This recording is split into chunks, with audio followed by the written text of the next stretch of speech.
Banaskantha Lok Sabha seat પર પરથીભાઈ અને પરબતભાઈ વચ્ચે જંગ જામ્યો છે। ત્યારે વાત કરવામાં આવે પરબતભાઈની તો પરબતભાઈએ શંકર ચૌધરી પર આક્ષેપ લગાવ્યો હતો કે બનાસ ડેરીની અંદર જે ત્યારે લડી રહ્યા હતા ચૂંટણી તે દરમિયાન તેમની મતપેટીઓ બદલી દેવામાં આવી હતી। તો આ સામે શંકરભાઈ અને પરબતભાઈએ પણ તેનો વળતો જવાબ આપ્યો હતો।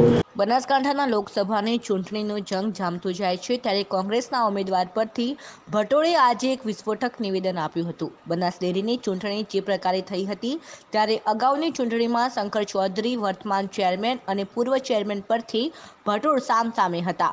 જો કે પરથી ભટોળે આજે એક નિવેદનમાં બેલેટ બદલવાનું અને મતપેટીઓ બદલી અને બનાસ ડેરીની ચૂંટણી જીતવાનો આક્ષેપ સરકાર, વહીવટી તંત્ર અને બનાસ નદીના વર્તમાન સત્તાધીશો ઉપર કર્યો છે।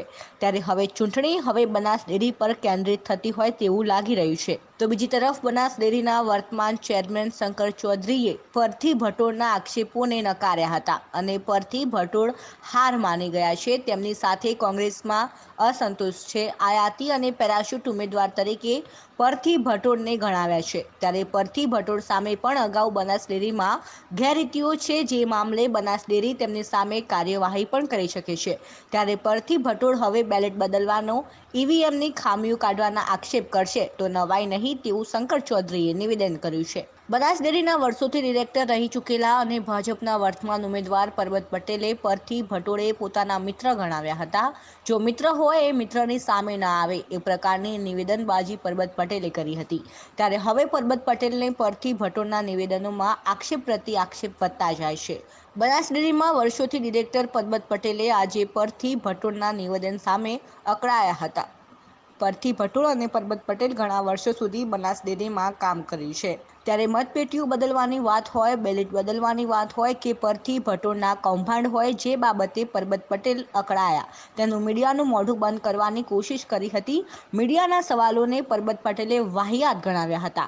એક તરફ પરથી ભટોળ બનાસ ડેરીના સત્તાધીશો ઉપર બેલેન્સ બદલવાના આક્ષેપ કરી રહ્યા છે, ત્યારે 2 વર્ષો સુધી સમગ્ર પ્રક્રિયાના સાક્ષી પરબત પટેલે હવે મોઢું સંતાડી રહ્યા છે અને મીડિયાને દબાવવાની કોશિશ કરી રહ્યા છે।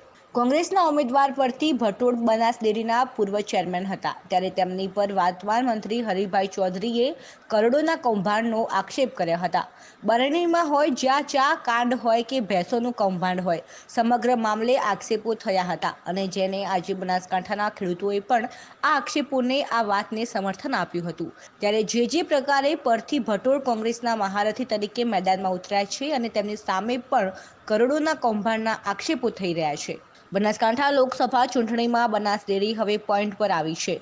બનાસ ડેરી પરથી ભટોળના સમયે પણ વિવાદમાં હતી અને શંકર ચૌધરીના સમયે પણ વિવાદમાં છે। પરથી ભટોળ પર કરોડોના કૌભાંડના આક્ષેપ છે। પરબત પટેલે આ સમગ્ર પ્રક્રિયાની સાક્ષી છે અને વર્તમાન ચેરમેન શંકર ચૌધરી પર બેલેટ અને મતપેટીઓ બદલવાના આક્ષેપ છે। ત્યારે બનાસકાંઠામાં મોટો વર્ગ પશુપાલક અને ખેડૂતોનો છે।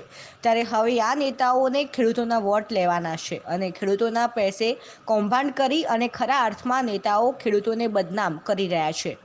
રૂપ કહેવાય એવી છેલ્લી હદની પ્રવૃત્તિઓ કે બેલેટ પેપર બદલવાની, બેલેટ પેપર જે છપાયા એની ઉપર નંબર પણ છાપ્યા નહીં અને અધિકારીઓને ગુપ્ત રીતે ગાડીઓમાં રાખી અને બેલેટ પેપર, અમારી બેલેટ પેપરની જે પેટીઓ હતી એ પેટીઓનો સીલ પણ નહીં કરવામાં આવેલા અને બેલેટ પેપર બદલી અને આ લોકોએ વિજય મેળવેલો।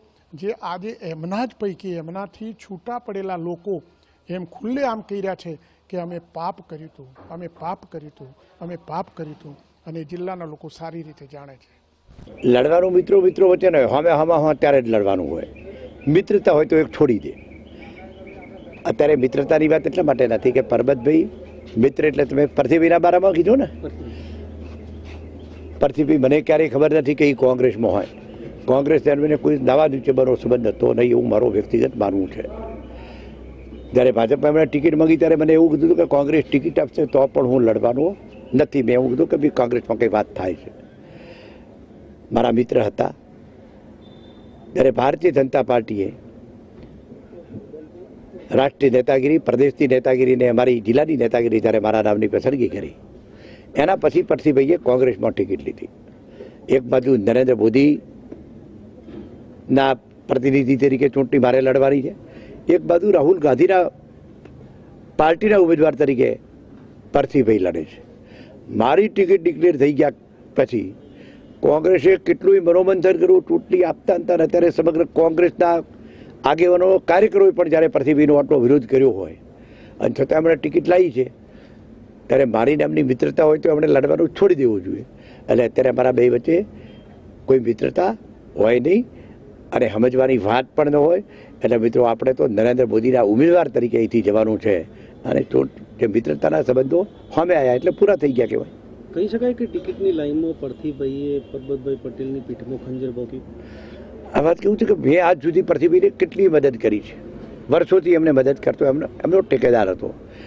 અત્યારે એમ પ્રજાજનોને એમ હતું કે પરથીભાઈ પરબતભાઈના સામે ક્યારેય લડે નહીં. આ પ્રજા કહી રહી છે અને એટલા માટે તો કહીશ મિત્રો કે જ્યારે ક્યાંક એવી પણ વાતો કરે કે પરબતભાઈ રાજ્ય સરકારમાં મંત્રી છે, એ અહીં રહે અને મને એમ કે દિલ્હી મૂકો. મિત્રો, પ્રજાએ જ્યારે નક્કી કર્યું હોય કે જ્યારે નરેન્દ્રભાઈ મોદીની પસંદગી, અમિતભાઈ શાહની પસંદગી, ભારતીય જનતા પાર્ટીએ જ્યારે પરબતભાઈની બીજેપીના ઉમેદવાર તરીકે પસંદગી કરી હોય, ત્યારે મિત્રો અહીંથી જે થતું હોય થાય, પણ દિલ્હી જે કમળ મોકલવાનું છે એટલે ક્યાંય મારી પ્રજા આવી છેતરમણી વાતોમાં ક્યાંય આવે નહીં. પરથીભાઈ છે, પરબતભાઈ છે અને આજ સુધી કંઈ પણ પરથીભાઈએ પ્રાપ્ત કર્યું હોય તો પરબતભાઈ થકી પ્રાપ્ત કર્યું છે. પરબતભાઈએ કશું એમણે આપ્યું નથી, ક્યારે હું અપેક્ષા રાખું પણ નહીં. અને અત્યારે જ્યારે મારાથી છૂટા પડ્યા છે એટલે કંઈ પ્રજા કોઈ છેતરાય નહીં આવી વાતો. સાહેબ, દાંતા અને અમીરગઢ વિસ્તારોમાં, અંતરિયાળ વિસ્તારોમાં લોકસંપર્કમાં ખાસ કરીને કયા મુદ્દાઓને લઈને આગળ વધ્યા છે? મિત્રો, એ આખો વિસ્તાર જ એવો છે કે જે વિકાસ અંબાજીથી ઉમરગામ સુધી આખા પટ્ટામાં ભૂતકાળ જુઓ અને નરેન્દ્રભાઈને આવ્યા પછી વનબંધુ વિકાસ યોજના તળે જે મિત્રો કામો થયા છે, આદિવાસીઓને એમની માલિકી હક આપવાવાળી વાત હોય, આદિવાસીઓના વિકાસ માટેના 10 મુદ્દાનો કાર્યક્રમ હોય, આદિવાસીને શિક્ષણમાં કઈ રીતે અગ્રિમતા મળે, એને નોકરીમાં કઈ રીતે પ્રાયોરિટી મળે, એને પીવાનું પાણીને, સિંચાઈનું પાણીને, રોજગારીની તકો માટે જે ભારતીય જનતા પાર્ટીએ, નરેન્દ્ર મોદીએ અહીં હતા ત્યારે અને દિલ્હી ગયા પછી પણ ટોપ પ્રાયોરિટી વનબંધુઓ, વનવાસીઓને આપી છે. અને એટલા માટે મિત્રો, વનવાસી પણ ભારતીય જનતા પાર્ટી સાથે રહેવાનો છે, એમાં કોઈ શંકાને સ્થાન નથી. કોંગ્રેસમાં આયાતી પરથીભાઈ ભટોળ, કોંગ્રેસના કાર્યકર્તાઓ તેમને સમર્થન નથી કરી રહ્યા. જિલ્લાભરની અંદર કોંગ્રેસની અંદર ઘોર નિરાશાનું વાતાવરણ છે. એટલે ચૂંટણીમાં હાર પહેલથી ભાળી રહ્યા છે. એટલે હવે પેટીઓ બદલવાની કે ઈવીએમ ઉપરના કારણો, એટલે હાર માટેના કારણો અત્યારથી એમણે શોધવાનું શરૂઆત કરી દીધી છે. એ આખો બનાસકાંઠા જિલ્લાને દૂધ ઉત્પાદકો બધા જાણે છે. એ મારે આજે ખુલ્લું ન કહેવું જોઈએ, પણ સમગ્ર બનાસકાંઠા જિલ્લાના દૂધ ઉત્પાદકો એમને બધાને અનુભવ છે કે ભૂતકાળમાં શું શું ક્યાં ક્યાં કેવી રીતના ભ્રષ્ટાચાર થયા છે. એ બાબતે આખા બનાસકાંઠા જિલ્લાના દૂધ ઉત્પાદકો જાણે છે. એમાં આપ મને જે પ્રશ્ન પૂછ્યો એમાં એ આવી જાય છે. તમે મને જે પ્રશ્ન પૂછ્યો છે કે દાણમાં પેલી ખરીદીમાં 2-3 બીજી પેલી એમના જે પેલા બરણીઓ આપી હતી, એમાં તમે જે કહ્યું એમાં બધું આવી જાય છે.